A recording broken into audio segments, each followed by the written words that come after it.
Let me tell you a story. One that's been told for generations, but only truly understood in silence. An old Cherokee grandfather sits his grandson down by the fire and says, "My son, there's a battle going on inside me. It's a terrible fight between two wolves." The boy's eyes widen. He listens carefully. "One wolf is evil," the grandfather says. "It's anger, envy, greed, arrogance, ego. The other wolf is good. It's peace, love, empathy, compassion, truth." The boy thinks for a moment, then asks, "Grandfather, which wolf will win?" And the old man looks at him and says, "The one you feed." But that's where most people stop listening. They post the quote, they nod, they move on. Because that answer, the one you feed, is clear, too clear. And the older you get, the more you start to wonder, what if I'm feeding both? What if the evil wolf isn't just attacking me? What if it is me? And what if I don't even know which wolf is doing the talking anymore? You see, the wolves aren't just symbols of right versus wrong. They are parts of you. Instincts, wounds, generational patterns, old ghosts with sharp teeth. And here's the twist no one tells you. You don't feed one or the other, you feed both all the time. Every time you compare yourself to someone online, the wolf of envy gets stronger. Every time you stay quiet to avoid confrontation, the wolf of resentment gets a snack. Every time you forgive too quickly just to keep the peace, the wolf of false virtue grows fatter. And yet, every moment you reach out in real love, every breath you take before reacting, every time you tell the truth when it would be easier to lie, the good wolf rises. But it's not just about which one wins, it's about which one you're letting drive your life, silently, daily, unconsciously. Carl Jung would say both wolves live in the psyche, that the evil wolf isn't evil, he's the shadow, the repressed parts of you pretend don't exist, your anger, your jealousy, your desire to control, manipulate, seduce, or destroy. The shadow doesn't go away because you're spiritual. It doesn't dissolve because you journal or do breath work.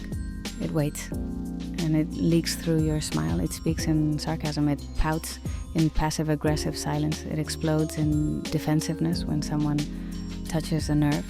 That's why you can't destroy the bad wolf. You have to know it, sit beside it, look it in the eye, and say, "I see you." Because the only thing more dangerous than the shadow is pretending you don't have one. This story isn't about a boy and a grandfather. It's about you and the choices you keep calling. It's just how I am. It shows up. When someone disappoints you and you ghost them instead of expressing your hurt. When you succeed at something, but feel the immediate pull to downplay it. When you're finally honest, but only after blaming the other person first. The wolves feed quietly, not in the grand moments of good and evil, but in the little ways you betray yourself every single day. You're not a villain. You're not broken. But you're tired. Tired of pretending you're okay when you're not. Tired of being polite when you want to scream. Tired of being nice when your boundaries are being crossed.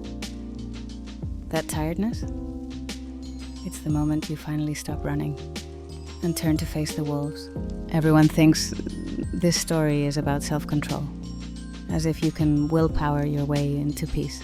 But peace doesn't come from force. It comes from awareness, from knowing both wolves, from saying, yes, I can be cruel, I can be selfish, I can be kind, I can be soft, I can be fierce. From realizing you are not just the boy, you are also the elder. You are the one who decides which voices live and which ones lead. That's not about being perfect, it's about being honest. Because when you finally admit that both wolves live inside you, you stop pretending you're a victim to your emotions. And you start becoming a person who can hold their power without needing to use it on everyone else. That one is where freedom begins. This story isn't about choosing good over evil. It's about integration. The good wolf needs strength. The shadow wolf needs compassion. The battle isn't to destroy one. It's to bring both into consciousness. That's individuation. That's what it means to become whole. If this stirred something in you, subscribe to the Oracle Files. You won't find quick fixes here, but you will remember things the world forgets. The kind of truths you don't outgrow.